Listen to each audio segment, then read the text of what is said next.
மின்வாரிய அலுவலக திறப்பு விழாவில் அலுவலகத்தை திறக்க ரிப்பன் வெட்டும்போது கத்தரிக்கோள் வெட்டாததால் அருமையான கத்தரிக்கோள் நூலக்கூட வெட்டாது என அமைச்சர் நகைப்பூட்டியதால் நிகழ்ச்சியில் கலகலப்பு. திருநின்றவூரில் மின்வாரிய அலுவலகம் திறப்பு விழா நடைபெற்றது. இதில் ஆவடி சட்டமன்ற உறுப்பினரும் தமிழக அமைச்சருமான சாமு நாசர் கலந்து கொண்டு ரிப்பன் வெட்டி அலுவலகத்தை திறந்து வைத்தார். தொடர்ந்து ஆவடியில் 4 இடங்களில் தலா 5 லட்சம் மதிப்பிலான மின்மாற்றிகள் திறந்து வைத்தார்.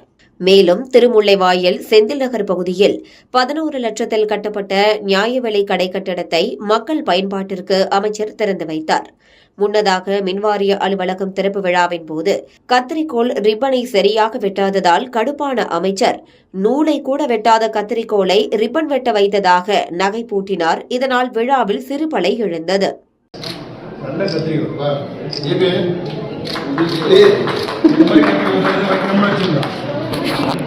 மூணு கூட